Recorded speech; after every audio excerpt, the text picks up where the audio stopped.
acontecendo. Ave.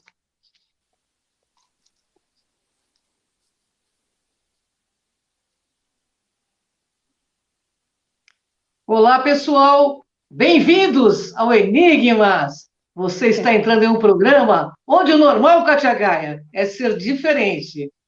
E o normal aqui é ser paranormal. Como vai, Cris? Como vai, Katia Gaia? Como vai nosso querido Edson Boaventura, que hoje nos honra aí com sua presença, um dos maiores ufólogos do Brasil, super conceituado em todos os programas aí de TV, trazendo muito conhecimento. Tudo bom, Edson? Tudo jóia, é um prazer. Tava com saudade de vocês aí, né? Ah, nós tempo também que a de gente você. não participava do programa aí, e aí quando vocês fizeram o convite para mim aqui, eu fiquei bem honrado mesmo de estar participando aí. E eu acredito que esse tema é bem legal, né? Que a gente Nossa, escolheu demais, aí. eu adorei. E é algo que não é tanto explorado na ufologia aí. Pelo menos eu, assim, desconheço que as pessoas tenham ido mais a fundo dentro dessa temática, né? Então, eu acredito que vai agregar bastante valor. Catinha, fala o tema de hoje pra gente. Então, antes de falar do tema de hoje, eu quero primeiramente agradecer muito a sua participação, porque para a gente hoje é um dia muito importante. Hoje faz 10 anos que o Enigmas começou. Opa! Então, é verdade. 10 anos Fazendo atrás, lá na TV Orkut. Gratidão, o Edson sempre foi um grande parceiro aí do programa, sempre nos presenteando muito com a sua presença, com seus conhecimentos. O Edson é um querido da gente e é remido do nosso programa. Gratidão, viu, Edson? E parabéns pela participação do SBT também, viu? Legal, legal. Eu gostei de vocês lá também, hein? Foi muito bacana o SBT ter dado espaço aí para a ufologia brasileira, né? Claro. Então tá sendo bem legal mesmo esses programas aí que eles estão trazendo e de forma séria também, né? Claro, e aí, como é 10 anos, né? Do Enigmas, eu vou fazer o seguinte: depois você me passa o teu endereço aí, eu vou te presentear com a revista OVNI Pesquisa. Oba! Então, a revista do Edson Boaventura Júnior, um dos maiores ufólogos aqui do nosso país. É isso aí. Edson. E a revista ela já tá no número 8, hein? Olha que maravilha, hein? E já estamos trabalhando no número 9 também, tá muito legal. Que bacana. E o corpo consultor da revista ela só cresce, pessoas de peso, cientistas, né? Bacana, muita viu? gente legal, da parte aeronáutica também, astrônomo, tem de tudo, né? Tem de tudo. Olha que honra, hein, Kátia? No corpo. Que honra. Não é? Edson. E o ano passado, quando você esteve com a gente, ainda estava no número 4, se não me engano, Edson. Na 3 ou na 4, verdade, olha só, verdade. Muito bacana. Muito e assim, bacana. apesar dessa pandemia, dessa loucura, né, que está o mundo inteiro, a ufologia no Brasil ela está prosperando, né? As lives estão aí, né? Pessoal participando. Eu tenho o meu canal também, Enigmas e Mistérios, né? Aí o programa de vocês é Enigmas, o meu é Enigmas e Mistérios. Co-irmão, né? E Nossa, ele que legal. também cresceu bastante o canal da gente ao longo aí de 2 anos. A gente já chegou a 53 mil inscritos agora, recentemente. Então está só crescendo e a gente está colocando bastante conteúdo de qualidade lá. Isso que é importante, de hoje, né? Isso mesmo. Bom, a temática Kátia. de hoje, né, é sensacional, sobre a questão de podemos, né, de alguma forma, ter uma invasão alienígena? É possível? Podemos resistir a ela também, né? Podemos resistir? Então, nós vamos falar sobre tudo isso, né? Edson, podemos resistir a ela? O que você acha? Será que podemos resistir? Por tudo que a gente conhece da ufologia, né, dos OVNIs aí, e o que a gente conhece também do nosso poderio militar, né, terrestre, a gente vê que em relação a essa questão, a gente está assim um pouco defasado, porque a gente não sabe muito bem o que vai encontrar pela frente. Então, o que a gente vai fazer aqui no programa? A gente vai teorizar em cima dessa questão, né? Podemos resistir a uma invasão alien, né? Então, isso aí que a gente vai estar falando de algumas iniciativas de algumas potências aí que estão já pensando nisso. Porque se vocês forem ver, essa temática de invasão, ela é algo que já povoa a mente da população, né? Através de filmes, de ficção, né? Quem não assistiu aí o Independence Day, né? Nossa. Então, Verdade. todo mundo assistiu, né? Aí tem várias coisas, né? Que são retratadas através de filmes de ficção, mas que demonstram certas preocupações em relação a uma hipotética ameaça alienígena, né? Sim. Verdade. E tem vários filmes, né, que falam muito disso, de Nossa, invasão, de isso. contenção, e cada vez mais. É que nós não estamos com tanto acesso devido ao momento de outros Exato. filmes, mas dizem que tem vários que virão nesse contexto, viu? Então, verdade. o cinema, ele deu bastante vazão para esse tipo de assunto, e uma das primeiras... aliás, não só a televisão, mas também o rádio, né? Se a gente for pensar lá, o Orson Welles, ele fez aquela Guerra dos Mundos, que era uma novela, né? Isso em 1938, no dia 30 de outubro de 1938. Então, o que ele fez? Começou a noticiar pelo rádio, isso nos Estados Unidos, que estava tendo uma invasão marciana, ou seja, criaturas ali de Marte estavam invadindo. E houve um pânico generalizado. Eu não sei se vocês sabem, mas essa novela que passou na rádio, né, e que causou um frenesi na época, né, todo mundo estava pensando que estava sendo invadido mesmo, ele foi pego, essa história, por alguns historiadores, novelistas também, radialistas do Brasil. Isso em 1971, uma rádio de São Luís do Maranhão fez uma adaptação ali na história para ficar mais tupiniquim, né, mais brasileiro o negócio, e aí colocou isso aí na rádio e foi um pânico generalizado também. Então você veja que a população terrestre, quando está frente a frente a uma possibilidade de invasão, um temor gigantesco, um medo, ele invade e as pessoas começam a querer ir embora ali da cidade, vira um caos, né? Isso aconteceu em São Luís do Maranhão, em outubro de 71. Inclusive, tem um jornal chamado Imparcial, lá da região, que na sua edição de 31/10 de 1971, ele chegou a dar a seguinte manchete: ficção científica alarmou a população, ou seja, saiu até nos jornais lá que aquela rádio, né, aquela novela causou um pânico generalizado nas pessoas, porque elas estavam pensando que estavam sendo invadidas mesmo por aliens, né, por criaturas aí dos famigerados discos voadores. Edson, é verdade que o Serviço Social Britânico, né, Espacial Britânico, está treinando para combater uma possível ameaça alienígena? Conta aí pra gente. Essa aí é uma notícia que saiu agora recente. Então, o governo britânico, né, esse Serviço Aéreo Especial Britânico, ele está treinando cerca de 20 soldados. E qual que é o objetivo dessa iniciativa, né? De bloquear, vamos dizer assim, de neutralizar algumas ameaças alternativas. Eles colocam, mas não explicam muito bem o que seriam essas ameaças alternativas, e também falam que esse pessoal estaria preparado para ter contato com os tripulantes dos OVNIs. Quem vazou essa informação foi um agente que preferiu se manter anônimo, mas ele deu algumas informações complementares a respeito dessa equipe especial, bem treinada, que ela estaria utilizando armamento não letal.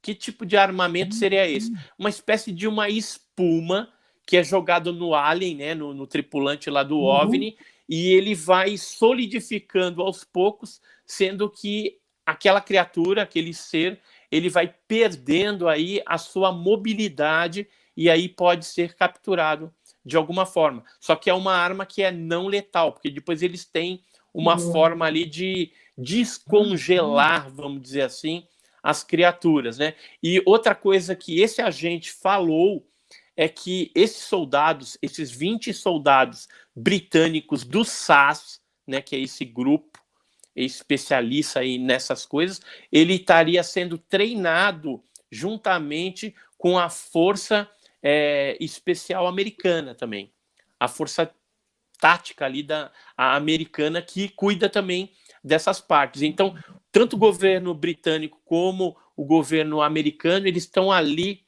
bem juntos nessa iniciativa de conter uma possível, uma hipotética ameaça alien.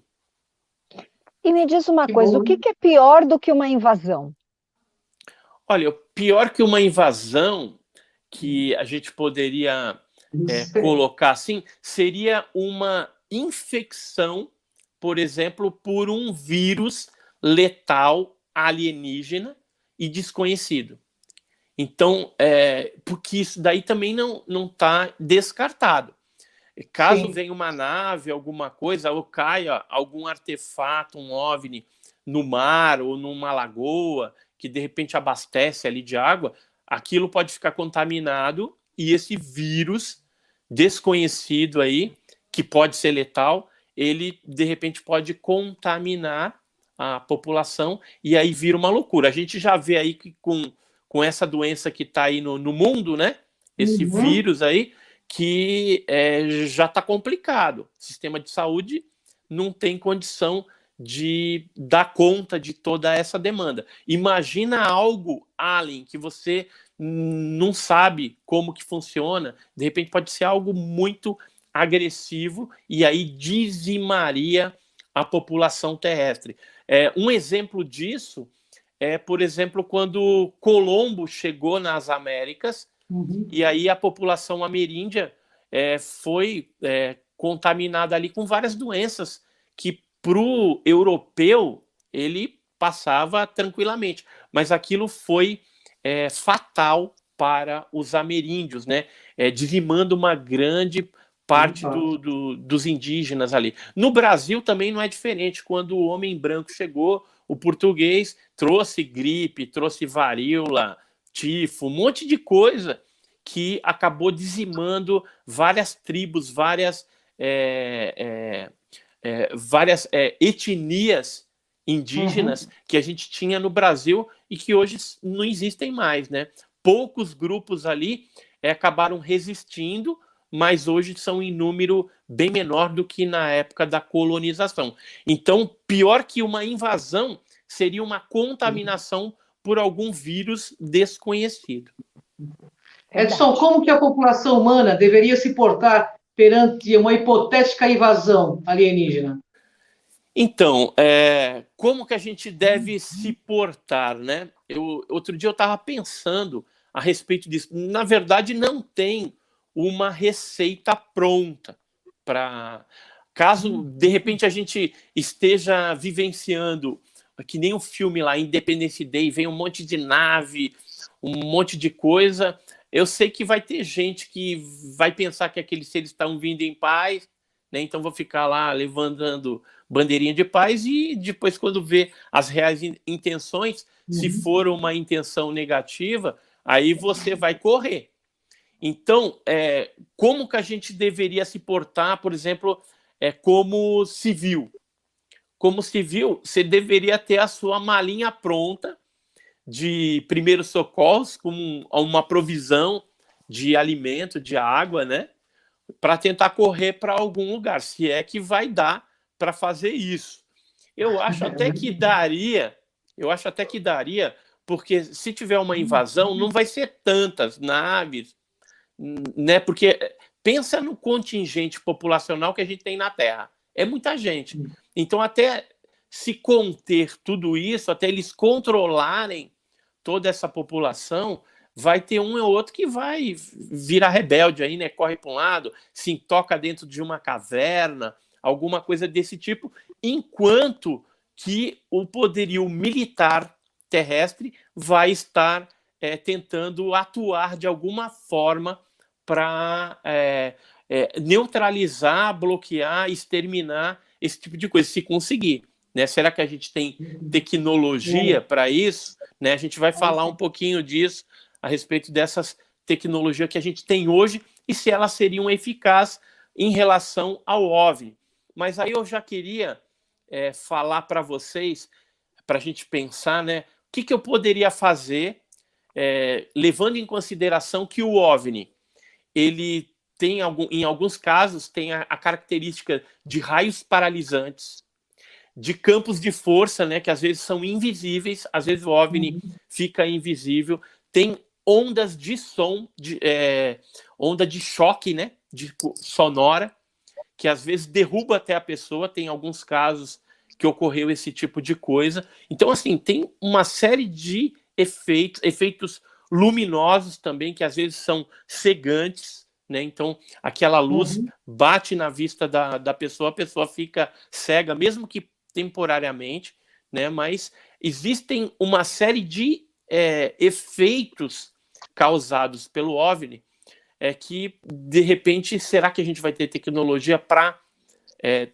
bloquear isso daí? Por exemplo, as velocidades que os OVNIs fazem, né?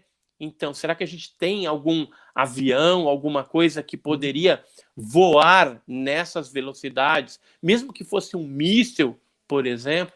Então, veja que, em relação a essa questão do que a gente poderia fazer, a gente está mais numa situação de impotência frente ao fenômeno, como um civil, né? E os militares, eles também estão numa sinuca de bico, porque o armamento, talvez, que eles têm, bomba atômica, por exemplo, né? Será que vai ser efetiva contra um OVNI? Daqui a pouco a gente fala também a respeito disso aí também. Mas assim, muito teórico, né, o que a gente está falando, mas é preocupante. E outra coisa que acaba neutralizando a gente, mesmo que a gente tivesse algum poderio em relação a essa força e tudo mais, é quando o medo se instala dentro do ser humano, aquele temor tal, você fica paralisado, né? Diante daquilo. Pode ver o que está acontecendo aí no mundo, né, em relação a esse vírus e tudo mais, e a televisão propaganda, e morte, isso e aquilo, o pessoal está, né, paralisado, e às vezes não é tudo isso. Às vezes não é tudo isso, né? Concordo. É verdade. Concordo plenamente. E assim, o que os cientistas do Projeto 7 busca por inteligência extraterrestre pensa desta invasão hipotética? Então, veja bem... E o que é o Projeto 7, né? Às vezes algumas pessoas não sabem, né? Isso, o Projeto 7, ele busca inteligência extraterrestre, né? Em inglês é Search for Extraterrestrial Intelligence, né? Então, buscando por inteligência extraterrestre. Esses cientistas, esses astrofísicos que participam do 7, inclusive até civis, pode colocar lá o seu computador para ajudar no programinha deles de busca de vida inteligente. Eles pensam um pouco diferente de alguns ufólogos e alguns outros cientistas também. A maioria dos 7, eu não vou generalizar, falar que são todos, mas uma grande maioria, eles acham que se uma nave portando alienígenas, né, os tripulantes lá dos OVNIs, vem em algum outro planeta, ele não vem com fins de dominar ou de guerrear. Então, eles têm essa posição, os cientistas do 7, que não vai haver uma invasão. Para eles, para esses cientistas, não vai haver uma invasão. Pelo menos para uma grande parte desses cientistas do 7. Eu acho meio imaturo esse tipo de de pensamento, né? A gente teria que ir com um pouquinho mais de cuidado, né? Porque pode acontecer, como também pode não acontecer. Eu às vezes fico pensando, né? A gente que estuda a ufologia há mais de 40 anos, se eles quisessem invadir, já teriam invadido há muito mais tempo, quando a gente tinha menos tecnologia e menos poderio bélico, né? Isso pelo menos é o que eu penso.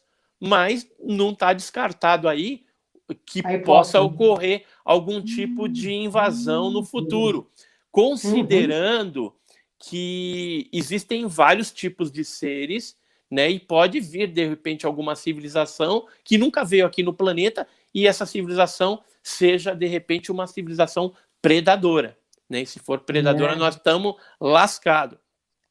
E aí, então, o 7, ele vai na contramão da que a maioria das pessoas pensam, que pode sim haver uma invasão. Tanto é que Estados Unidos, Inglaterra, outros países, Rússia, China, eles já estão se preparando caso isso ocorra, né? Caso essa invasão hipotética ocorra. Oi. As bombas atômicas seriam suficientes para impedir essa invasão?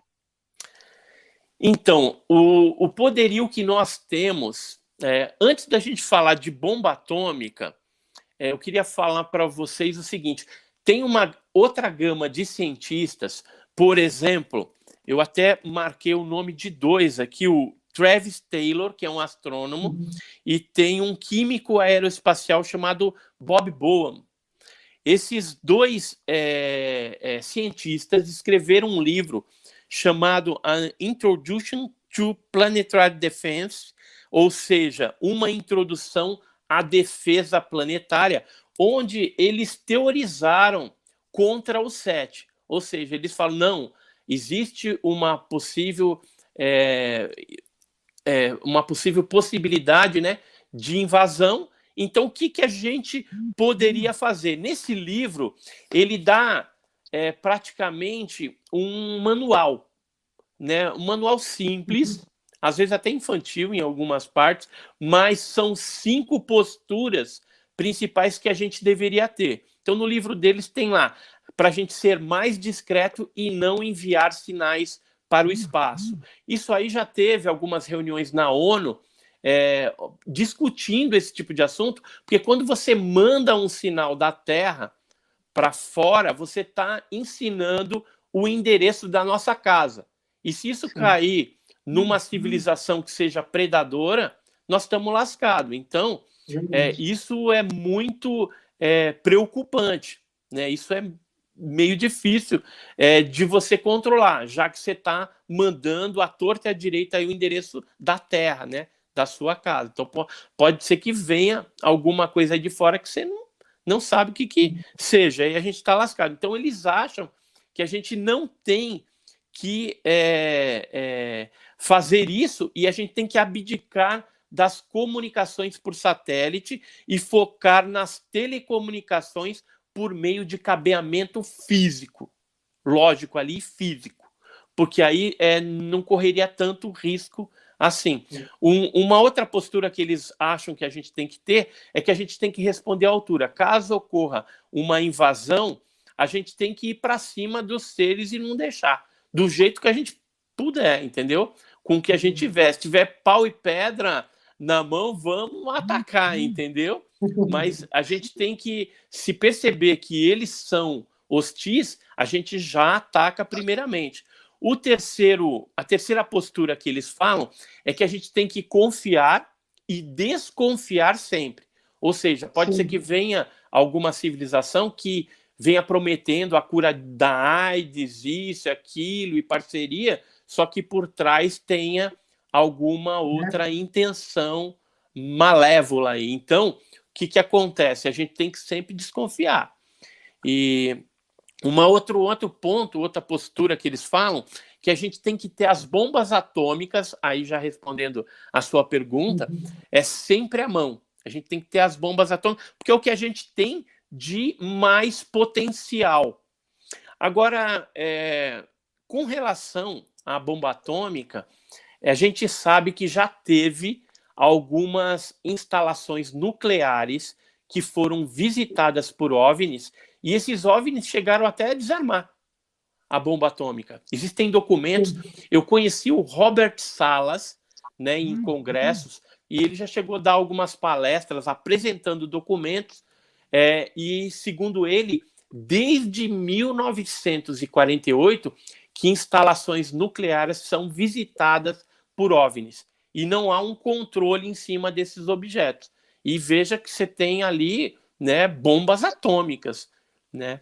Então, o Taylor e o Bohm, né, que são os escritores desse livro, eles acham que a velha bomba atômica ainda seria a melhor opção neste conflito. Se a gente for lembrar que o filme Independence Day, chega uma hora lá que eles mandam uma bomba, tem um avião B-2 lá que manda uma bomba, só que aí o que o OVNI do Independence Day faz? Ele liga um campo protetor, um escudo protetor, e aí essa bomba não tem nenhum efeito, ou seja, a tentativa de mandar a bomba atômica foi frustrada naquele filme por conta dos americanos. Depois eles encontram aí uma outra forma de, né, destruir, porque é filme, né? Filme de ficção, então você tem que achar uma solução. E o quinto ponto, a quinta postura, é aprender as técnicas terroristas.